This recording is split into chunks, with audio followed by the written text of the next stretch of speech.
Assalamualaikum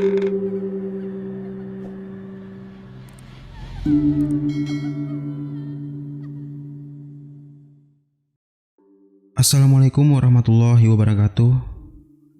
Apa kabar teman-teman? Bagaimana kabar kalian semua? Semoga kita selalu diberi kesehatan dan dilindungi dari mara bahaya. Amin ya rabbal alamin. Kembali lagi bersama saya Riga.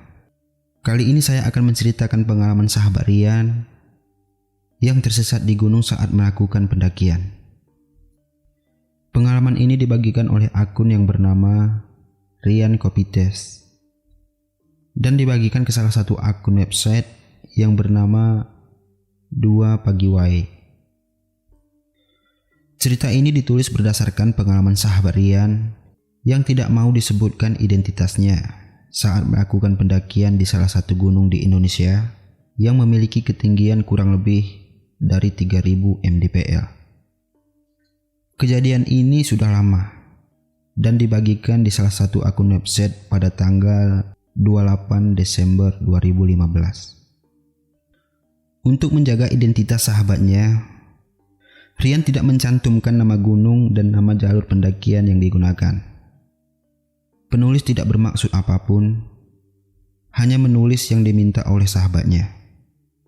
Sahabat Rian hanya ingin menjaga perasaan keluarganya, karena apabila keluarganya tahu kejadian tersebut, akan sangat bersedih dan sahabatnya tidak akan diizinkan untuk melakukan pendakian lagi.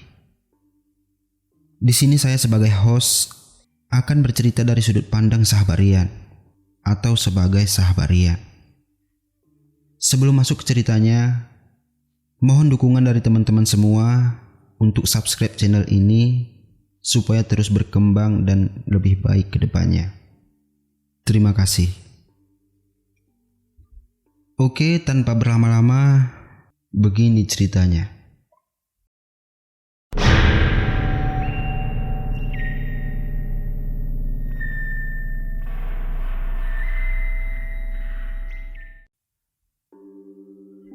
Semua berawal seperti biasanya. Sebelum pendakian, kami melakukan registrasi di basecamp pendakian. Karena kami berencana melakukan pendakian selama 1 hari dengan rencana berangkat pagi dan turun dari puncak sebelum matahari terbenam. Dengan diawali dengan berdoa, kami berdua memulai perjalanan. Kami bercanda dan tertawa di sepanjang perjalanan, tapi semua berubah waktu kami sampai di pos terakhir sebelum ke puncak. Karena saat itu pemandangan di sekitar sangat indah, saya meminta izin tinggal sebentar untuk mengabadikan momen indah tersebut.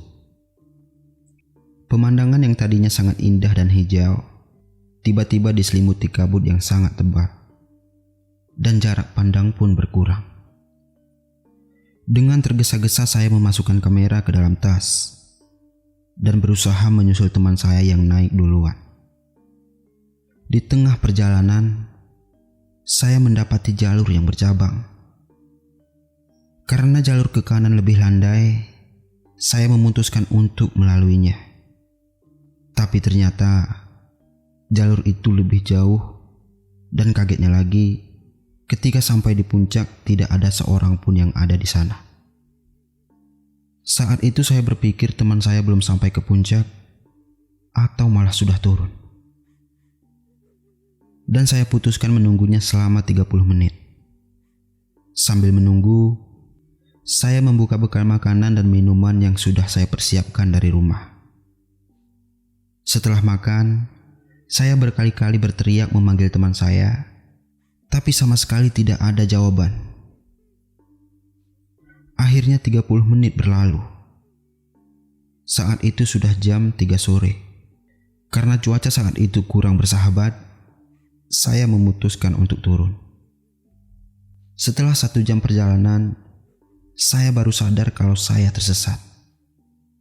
Jalur yang tadinya terbuka malah semakin menyempit. Dan untuk menemukan jalur yang benar, saya kembali naik ke puncak.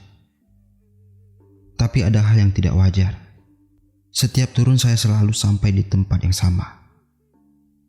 Bahkan, saya sampai mengulangnya 3 kali. Kebetulan saat itu hari keempat survivor yang hilang di gunung. Teringat hal itu, saya bersujud memohon kepada Sang Pencipta agar diberikan petunjuk dan secepatnya sampai di base camp dalam keadaan sehat. Tidak lama kemudian hari mulai gelap. Kabut juga mulai menghilang. Dan di kejauhan saya melihat sebuah punggungan. Saya mengeluarkan kamera, berharap bisa melihat objek yang jauh menggunakan lensa zoom. Ada sebuah objek yang saya yakini adalah jalur pendakian yang sebenarnya, dan letaknya masih sangat jauh dari tempat saya berdiri. Setelah mempersiapkan alat penerangan, saya melanjutkan perjalanan ke tempat tersebut. Terkena pohon berduri, terjatuh sampai terkilir. Itu yang saya rasakan saat melewati vegetasi yang sangat lebat. Jam sudah menunjukkan pukul 8 malam. Akhirnya saya sampai di punggungan yang saya tuju, tapi ternyata itu bukan punggungan jalur pendakian. Kebetulan di tempat itu sudah ada sinyal, jadi sambil istirahat, saya mencoba mencari tahu lokasi saya menggunakan GPS handphone. Ternyata saya tersesat cukup jauh dari jalur pendakian. Untungnya tidak jauh dari tempat saya beristirahat, ada bekas warga mencari rumput untuk ternak. Jadi saya yakin kalau sudah berada tidak jauh dari permukiman penduduk. Di sisi lain, saya sangat mengkhawatirkan keadaan teman saya. Dia turun melewati jalur pendakian yang benar atau tersesat seperti saya. Dan karena HP teman saya belum bisa dihubungi, saya mengirimkan SMS kalau saya tersesat. Tapi sekarang sudah hampir sampai di permukiman warga. Sambil menahan rasa sakit yang ada di kaki saya akibat terkilir di perjalanan tadi, saya melanjutkan perjalanan dengan tertatih-tatih. Jam 10 malam, saya merasa ada sesuatu yang tidak wajar. Saya merasa hanya berputar-putar ketika saya seharusnya sampai di ladang penduduk. Saat melihat lokasi saya lewat GPS, ternyata posisi saya belum jauh dari tempat istirahat yang tadi. Kemudian saya kembali bersujud sambil memohon perlindungan dari hal-hal buruk yang akan mencelakakan saya. Dan kemudian saya melanjutkan perjalanan. Saat itu persediaan air sudah habis dan saya benar-benar kehausan. Dalam hati saya berkata, semoga secepatnya mendapatkan sumber air. Entah secara kebetulan atau apa, baru beberapa langkah ke depan, saya mendengar gemercik air di bawah sekumpulan pohon bambu yang lumayan lebat. Ternyata suara itu dari pipa untuk keperluan penduduk yang bocor. Seketika, saya langsung meminum tumpahan air tersebut. Setelah puas meminum air segar dari pipa, saya mengeluarkan botol kosong yang ada di dalam tas. Tapi baru terisi setengah, saya mendengar tawa cekikikan yang cukup jelas tepat di atas saya. Dengan masih terus mengisi botol dari air tumpahan pipa, saya berkata, "Permisi Mbah, saya cuma minta airnya sedikit dan saya tidak berniat jahat. Jadi tolong jangan jahati saya. Saya hanyalah pria lugu yang sedang tersesat. Gak lebih, itu pun bukan kemauan saya." Tapi bukan berhenti tertawa. Yang bersangkutan tertawanya malah semakin bersemangat. Bukannya saya tidak perhatikan itu apa, tapi saya tetap menunduk sambil mengisi botol air minum yang sudah hampir penuh. Setelah botol air penuh, saya kembali melanjutkan perjalanan. Tak lupa kemudian sampai di perkebunan warga. Saya semakin bersemangat melihat cahaya lampu salah satu penduduk rumah warga. Baru beberapa kali melangkahkan kaki, saya dapat telepon dari teman saya. Dia sudah sampai base camp dan dia sangat mengkhawatirkan keadaan saya.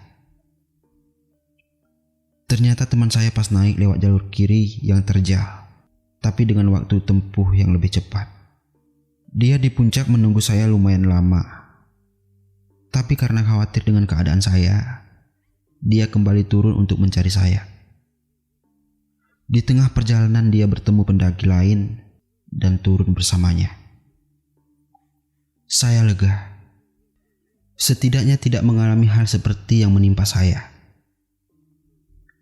Dan saya tinggal mengkhawatirkan diri sendiri yang saat itu sudah kehabisan tenaga. Hanya tinggal semangat yang masih terus berkobar. Kemudian jam sudah menunjukkan pukul 11 malam. Akhirnya saya sampai di permukiman penduduk. Saya bertanya kepada bapak-bapak yang kebetulan baru pulang dari pengajian. Saya bertanya kepada beliau nama desa tersebut. Dan saya sangat terkejut. Ternyata saya berjarak kurang lebih 40 km dari base camp pendakian. Kemudian saya memberitahu lokasi saya kepada teman saya yang sudah sampai di base camp sambil menunggu teman saya menjemput. Karena saat itu keadaan sudah sangat sepi, saya diajak ke rumah bapak-bapak yang tadi. Sambil menceritakan kejadian yang menimpa saya diajak makan dan diberi minuman hangat. Setelah menunggu lumayan lama, akhirnya teman saya datang bersama 2 orang pengelola base camp pendakian. Dan setelah berpamitan, saya kembali menuju base camp. Setelah meminta maaf karena sudah merepotkan pengelola base camp, saya berpamitan pulang ke rumah. Pada jam 2 malam, akhirnya saya sampai rumah dengan selamat. Dan hujan turun sangat lebat disertai angin yang kencang. Saya sangat bersyukur karena bisa pulang ke rumah dengan selamat dan masih diberi kesempatan untuk memperbaiki hidup saya. Saya tidak bisa membayangkan apa selanjutnya yang terjadi pada diri saya kalau saat itu saya masih tersesat di gunung, kedinginan, atau bertemu binatang buas dalam kondisi cuaca yang sangat buruk. Yang membuat saya menangis adalah ketika beberapa hari kemudian saya mendapatkan kabar dari teman saya yang kebetulan menjadi relawan kalau survivor yang hilang di gunung telah ditemukan, tapi sudah dalam keadaan meninggal. Tak lupa saya memberikan doa kepada almarhum agar diampuni dosa-dosanya dan diterima semua amal ibadahnya. Sejak kejadian itu saya merasa seperti dilahirkan kembali. Saya merasa menjadi orang yang sangat berbeda. Saya selalu berusaha menjadi manusia yang lebih baik tentunya. Sahabat Rian berharap dengan menceritakan pengalamannya kepada Rian dan ditulis di salah satu website akan menjadi peringatan betapa pentingnya kekompakan tim dalam sebuah pendakian. Jangan pernah memisahkan diri dari kelompok atau berpisah dari teman pendakian walaupun hanya sebentar. Karena walaupun hanya berjarak 10 meter saja, bisa berubah menjadi bencana. Dalam keadaan cuaca buruk, hujan badan berpetir, atau kabut tebal, bisa membuat teman atau rombongan tiba-tiba menghilang dari pandangan. Dan jangan pernah meremehkan apapun dalam sebuah pendakian. Selalu fokus, dan jangan lupa selalu meminta perlindungan kepada Sang Pencipta agar diberi kemudahan dan kelancaran dari awal sampai pulang ke rumah.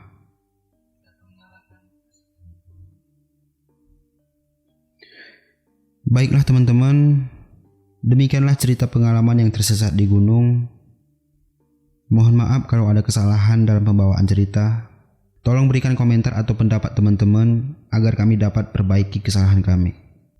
Semoga teman-teman suka dengan cerita ini. Jangan lupa share dan subscribe channel ini. Terima kasih. Wassalamualaikum warahmatullahi wabarakatuh.